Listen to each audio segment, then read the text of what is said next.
আসসালামু আলাইকুম রহমতুল্লাহি ওবরকাতুহু।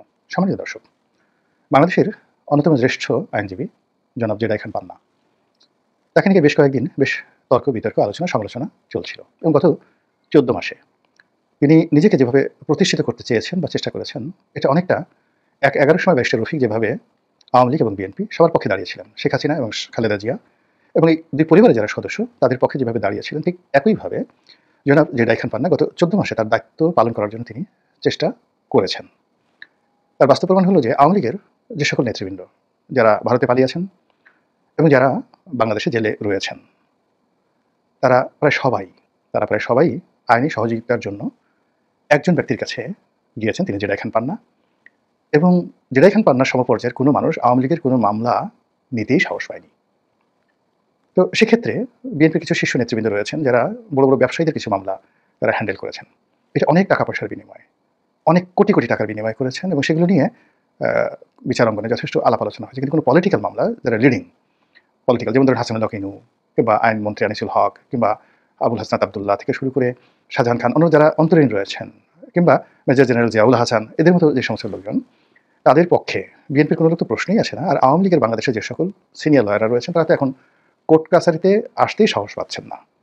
কিন্তু যদি তারা আসতে সাহস পেতেনও, কিন্তু তাদের কাছে যদি বলা হতো যে ঠিক আছে আপনি আইনমন্ত্রী আনিসুল হকের পক্ষে দাঁড়ান, তারা যদি বলতেন যে ঠিক আছে আপনি সাবেক মন্ত্রী শাহজাহান খান সাহেবের পক্ষে দাঁড়ান, হাসানুল হক ইনু সাহেবের পক্ষে দাঁড়ান, তারা বলতেন যে আগে আমাকে এক গ্লাস বিষ এনে দাও, এবং যেন তেন বিষ না, টাটকা গোকরা সাহেবের বিষ এনে দেওয়া, আমি বিষ খেয়ে মরবো, কিন্তু তাদের পক্ষে দাঁড়ানোর মানে সাহস আমার নেই, আমার হাত পা কাঁপতেছে।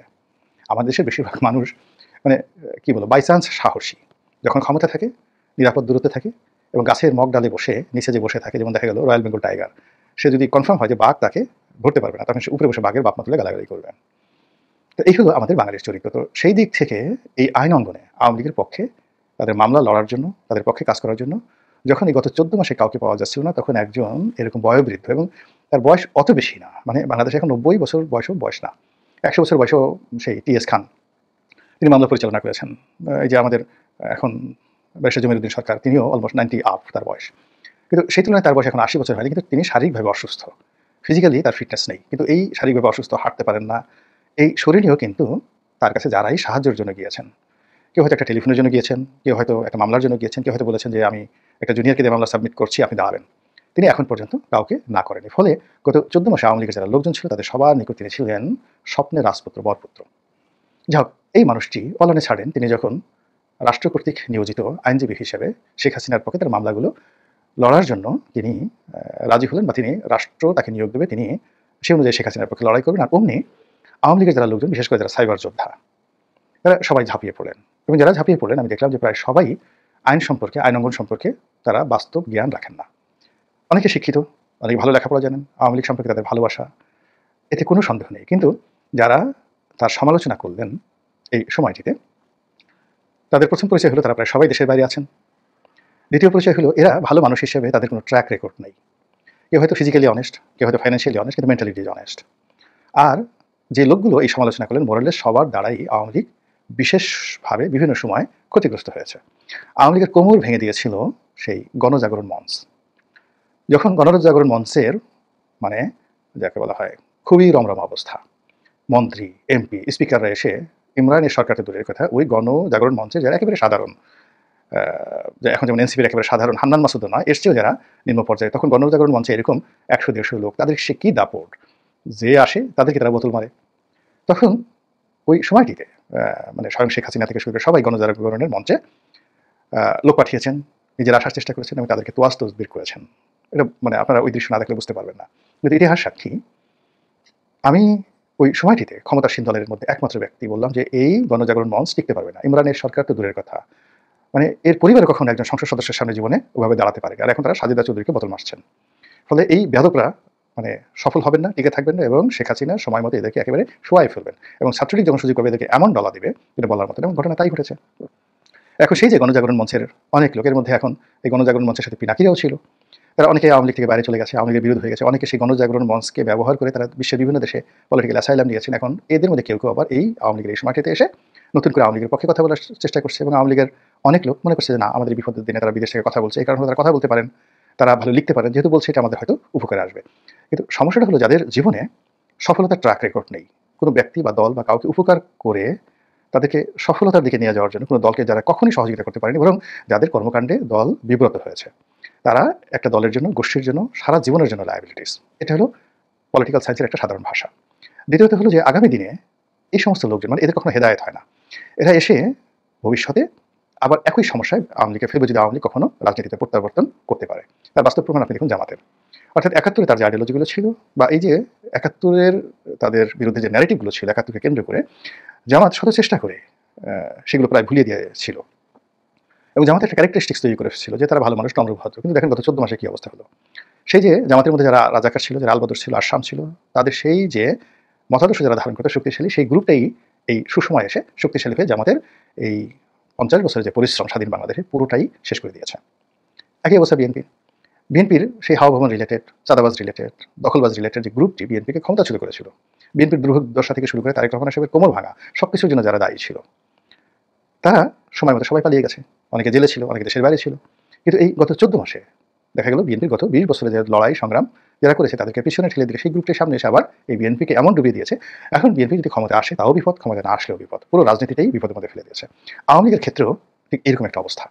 মানে যে লোকগুলোর কারণে আওয়ামী লীগ আজকের এই অবস্থায় আসছে, সেটা গণজাগরণ মঞ্চ বলেন, সেটা দুর্নীতি বলেন, ঘুষ বলেন, অনিয়ম বলেন, ২০১৪ মানে ৩ নির্বাচনের যারা কারিগর তাদের কথা বলেন, গুম খুনের যারা কারিগর তাদের কথা বলেন, টাকা পাচারের কারিগর যারা তাদের কথা বলেন, এই লোকগুলো বা তাদের বংশের যারা লোকজন আছেন, তারা এখন যা কিছুই করছেন না কেন, প্রকৃতির নিয়ম অনুযায়ী এটা কখনোই আওয়ামী লীগের জন্য ফেভারেবল হবে না।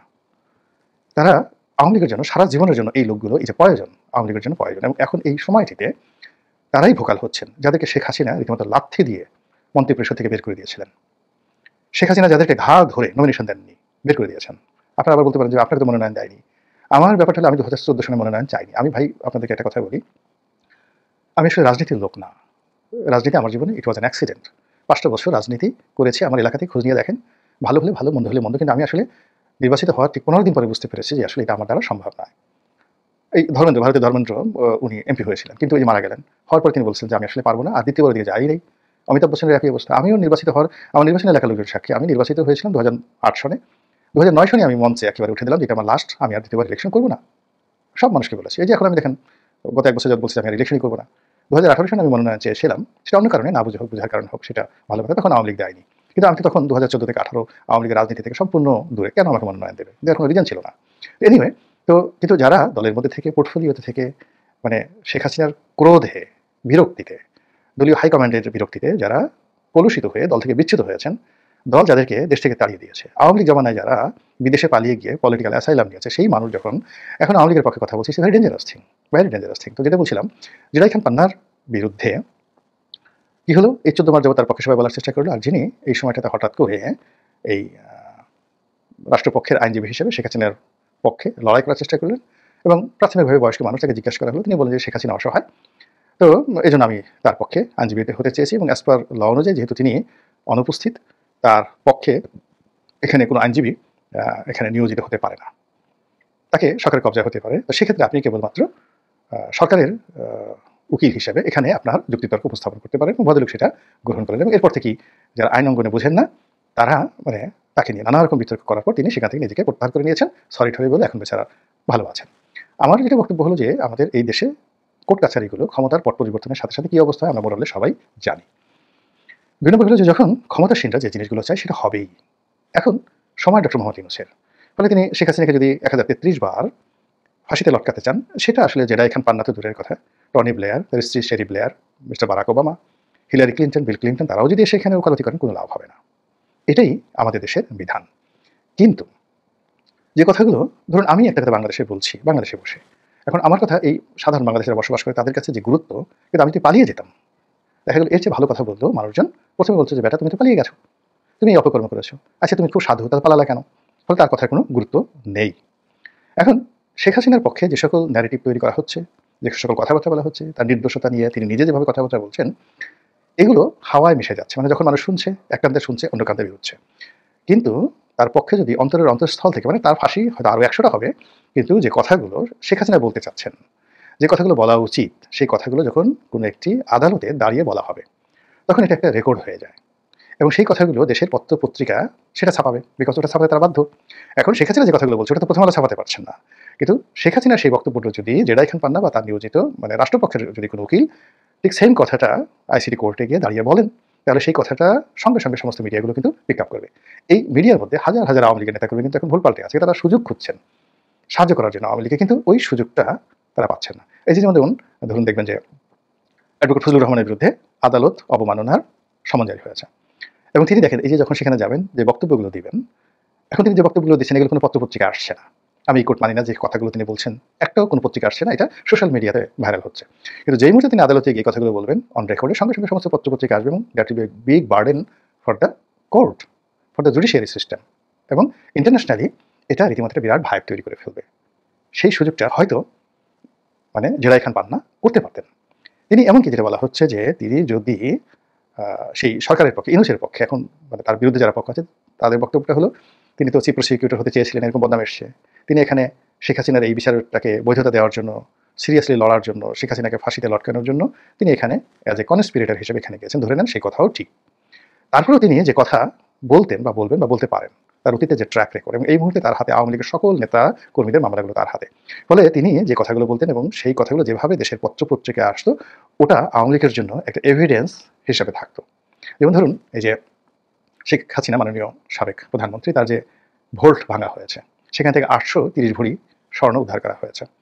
এটা নিয়ে শেখ হাসিনা নিজে অনেক বলেছেন, অনেক কন্টেন্ট ক্রিয়েটার বলেছেন, কিন্তু কোনোটাই কিন্তু এভিডেন্স হিসেবে লোকজনের কাছে আসেনি। কিন্তু একটা ছোট্ট পত্রিকার ক্লিপ, অর্থাৎ যখন শেখ হাসিনা বাংলাদেশে এলেন এবং তার সহায় সম্পত্তি বাড়িঘর তাকে হস্তান্তর করা হলো, ওরকম একটা ছোট্ট রিপোর্ট একটা পত্রিকায় এসেছিল।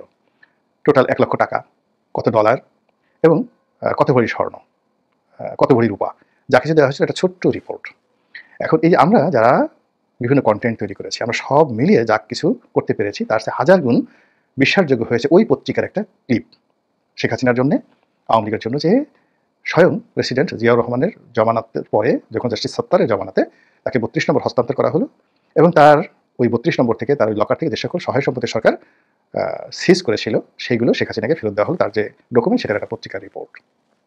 তো কাজেই আমাদের এই যে কন্টেন্টগুলো যে আমরা তৈরি করেছি, আমি বা অন্য যারা বাংলাদেশে, সেটা মাসুদ কামাল, এখন এই সময়টা দেখুন মাসুদ কামাল বা আলমগীর, আনিস আলমগীর, এরা এত ফেমাস কেন? তাদের ভিউ হয়তো, মাসুদ কামালের ভিউ হচ্ছে 50,000, কিন্তু মাসুদ কামালকে যারা পছন্দ করে না তাদের ভিউ হচ্ছে 5 লাখ। কিন্তু মাসুদ কামালের কথা গুরুত্বপূর্ণ কেন? এর কারণ হলো তিনি এই বাংলাদেশে বসে কথাগুলো বলছেন অন রেকর্ড, এই কারণে এটা মানে গুরুত্বপূর্ণ। তো একই কথা দেশের বাইরে থেকে বিভিন্ন রকম শেখ হাসিনার পক্ষে অনেক কথাবার্তা বলা হচ্ছে, কিন্তু ওর একটা কথা যদি ওই আদালতে দাঁড়িয়ে বলা যেত এবং সেগুলো যদি পত্রপত্রিকা আসতো উইথ এভিডেন্স, যেটা আওয়ামী লীগের বর্তমান রাজনীতি এবং আগামী দিনের রাজনীতির জন্য একটা দলিল হয়ে থাকতো, সেই দলিল হওয়া থেকে আমরা কি বঞ্চিত হলাম? আমরা এই যে যা কিছু করলাম তার কর্মের ফলে জনাব জেদাই খান পান্না যেখান থেকে প্রত্যাহার করে নিলেন, এটা কি ভালো হলো না মন্দ হলো, এটা আগামী দিনেই নির্ধারিত হবে। মহান আল্লাহ আমাদের সবাইকে হেদায়েত দান করুন এবং হেফাজত করুন। আসসালামু আলাইকুম ওয়া রাহমাতুল্লাহি ওয়া বারাকাতুহু।